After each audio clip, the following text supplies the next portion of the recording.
पता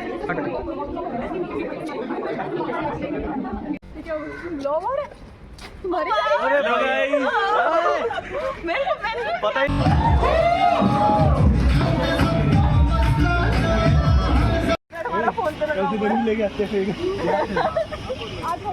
हाय everyone, welcome back to my channel. तो जैसा कि आप सभी को पता है कि मैं अपनी ओसी ट्रेनिंग के लिए चंडीगढ़ आई थी और आज की वीडियो में मैं आपको बताऊंगी कि मेरी ओसी ट्रेनिंग के फर्स्ट, सेकंड और थर्ड डे कैसे गए। तो चलिए शुरू करते हैं। मैं आपको थोड़ा थोड़ा एक्सप्लेन करती रहूँगी और साथ में वीडियो के क्लिप्स भी ऐड करती चलूँगी। तो चलिए बात करते हैं हमारे ओसी ट्रेनिंग के फर्स्ट डे की।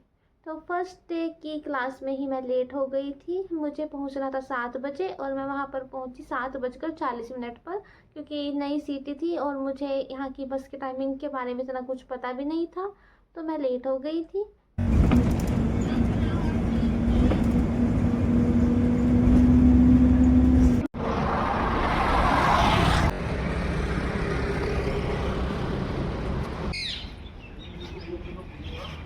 जब मैं वहां पर गई, मैं अपनी सीट पर बैठी तो मैंने देखा कि सब लोग एक दूसरे से बात कर रहे हैं और मैं तो किसी से बात नहीं कर पा रही थी और ना ही मुझसे कोई बात कर रहा था।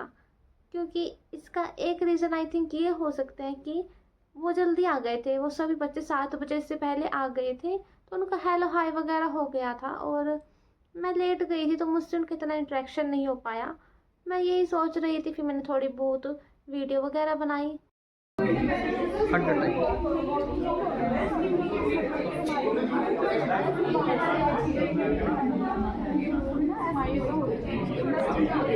उसके बाद मैं फिर आराम से बैठ गई।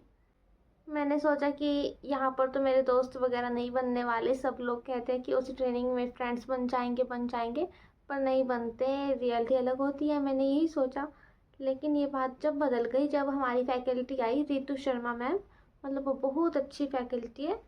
तो उन्होंने हमारा इंट्रोडक्शन लिया और ये आपको भी एक एडवाइस है कि जब भी आप ऐसे कहीं पहली जगह जाओ तो अपना इंट्रोडक्शन तैयार करके जाओ। मैं अपना इंट्रोडक्शन रेडी करके गई थी कि मुझे क्या बोलना है। वैसे उन्होंने हमें 5 मिनट्स दिए थे कि आप अपना इंट्रोडक्शन तैयार कर सकते हो और फिर बोल सकते हो, लेकिन मुझे होता है कि मैं पहले ही अपना काम रेडी करके जाऊँ, तो मैं अपना इंट्रोडक्शन रेडी करके गई थी। हम सब ने अपना अपना इंट्रोडक्शन दिया, थोड़ा थोड़ा सबके बारे में पता लगने लगा कि कौन कैसा है, किसकी क्या हॉबीज़ है, कोई क्या काम करता है, बहुत कुछ पता लगा। उसके बाद मैम ने हमें कम्युनिकेशन बताना शुरू किया कि कम्युनिकेशन क्या होता है, कैसे होती है, और फिर हमसे एक एक्टिविटी भी कराई। हमें कम्युनिकेशन करना था, ग्रुप डिस्कशन। तो ग्रुप डिस्कशन की तो मेरे पास कोई वीडियो है नहीं, क्योंकि मैं फर्स्ट डे था, मैं बना नहीं रही थी। लेकिन मैं आपको ऐसे ही बता देती हूँ कि उसमें क्या क्या हुआ था।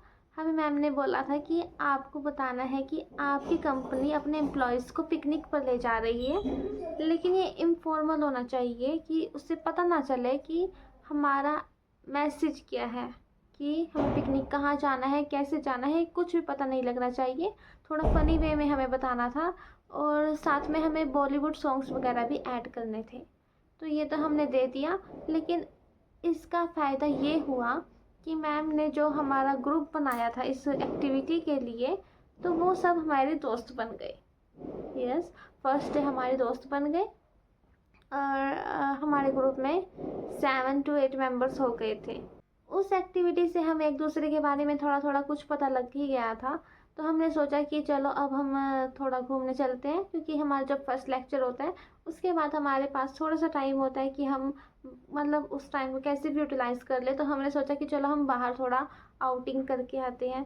तो हम थोड़ा सा ऐसे घूमने चले गए, हमने चाय वगैरह ली और फिर हम वापस आ गए। तो जब हम घूमने गए उसमें भी हमने बहुत सारी बातें की, तो ऐसा एक फ्रेंड सर्कल वगैरह बन ही गया था। तो सेकंड हाफ में तो हमारे पास इतना कुछ खास नहीं हुआ था, क्योंकि सीए फेस्ट आने वाला था, उसे के ऑडिशंस वगैरह चल रहे थे। तो हमने कुछ ऑडिशंस देखे और फिर हम घर चले गए।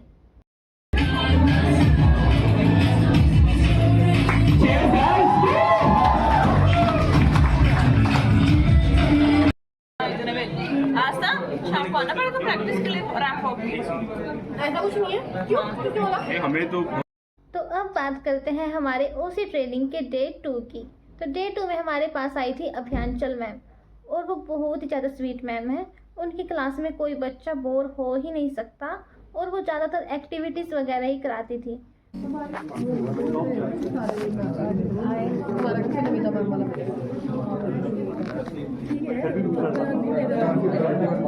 तो जैसे फर्स्ट डे में हमने सिर्फ अपना ही इंट्रोडक्शन दिया था, तो सेकंड डे में मैम ने हमारी दो बच्चों की रैंडमली टीम बना दी और हमसे बोला कि तुम्हें एक दूसरे का इंट्रोडक्शन देना है और इसके लिए हमें 10 मिनट्स मिले थे। 10 मिनट्स में हमें एक दूसरे के बारे में जानना था और एक दूसरे का इंट्रोडक्शन देना था। तो फर्स्ट हाफ तो हमारा कंप्लीट हो ही गया था, उसके बाद हम बाहर जाते ही हैं।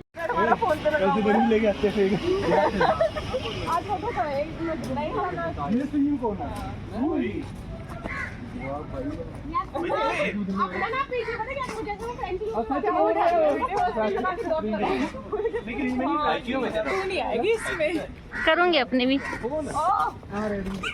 अरे मेरा बढ़िया था यार मैं दिखाती हूँ मेरा पिज्जी कहाँ है। चल कार में रखो तो पानी। अरे भाई पता ही नहीं यार, किसने देखा। बताना भी होता है, बताना भी होता है हाँ तो क्या यार, हम आपको से बात कर रहे हैं। नेचुरल है, नेचुरल। उसका प्रॉपर खबर है। वो भी कोई ये अपनी बहन है। क्या है भाई है तो ये रहे भाई, अपना बैग लेके चला भाई। Hello guys. बैग लेके तुम दोनों कहाँ सो गए? तुम दोनों हम क्यों। फिर बारी आई हमारे सेकंड हाफ की। सेकंड हाफ में हमारे पास आए थे मस्तान सिंह चंब्याल सर। वो भी बहुत अच्छे सर हैं और उन्होंने हमसे एक्टिविटीज़ वगैरह तो नहीं कराई, लेकिन उनके लेक्चर से हमें बहुत ज़्यादा नॉलेज मिली। शायद इतनी नॉलेज हमें पहले नहीं थी जितनी उनके लेक्चर के बाद हमें मिल गई थी। साइड गाइस कुछ चर्चा करना चाहेगा? मैं तो डे 3 भी नॉर्मली था, मतलब हमारे पास उमाकांत सर आए थे, उन्होंने हमें एथिक्स के बारे में बताया। लेकिन अमेरिका में ऐसा नहीं है और अभी अभी यूके में बाकी सबने खा लिया। और सेकंड हाफ में हमारे पास जतिन राठौर सर आए थे। उन्होंने हमसे पूछा कि आप अपना कोई एक ऐसा इंसिडेंस बताओ जिस पर आपको बहुत ज़्यादा प्राउड हो। और वो प्राउड ऐसा नहीं होना चाहिए कि मैंने एकेडमिक्स में मेरे इतने मार्क्स आए, मैंने ये कर लिया, मैं फर्स्ट आया, ऐसा कुछ नहीं होना चाहिए। तो मैं सोच ही रही थी कि ऐसी कोई बात जिस पे मुझे प्राउड हो, मुझे तो कुछ याद नहीं आ रहा था। फिर मैंने उन्हें बताया कि मेरी मम्मी हमेशा से जॉब करना चाहती थी, लेकिन वो कुछ सर्कमस्टेंसेस के कारण कर नहीं पाई। तो मैंने सोचा कि वो बचपन से हमें पढ़ना लिखना सिखाती रही है, तो वो एक टीचर की जॉब आसानी से कर सकती हैं। तो उन्हें फिर भी डर लग रहा था कि वो नहीं कर पाएंगी। फिर मैंने उन्हें सिखाया और वो अब प्राइमरी स्कूल में एक टीचर है और बच्चे भी उनसे बहुत ज़्यादा प्यार करते हैं।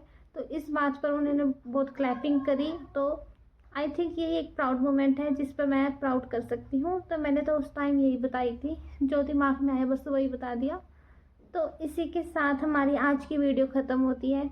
मेरे पास ओसी ट्रेनिंग के 3 दिनों के लिए बस यही सब कुछ था जो मैंने आपको बताया। बाकी अगर आपको और डेज़ की वीडियो देखनी है तो मुझे कमेंट सेक्शन में ज़रूर बताना। तब तक के लिए take care and bye bye.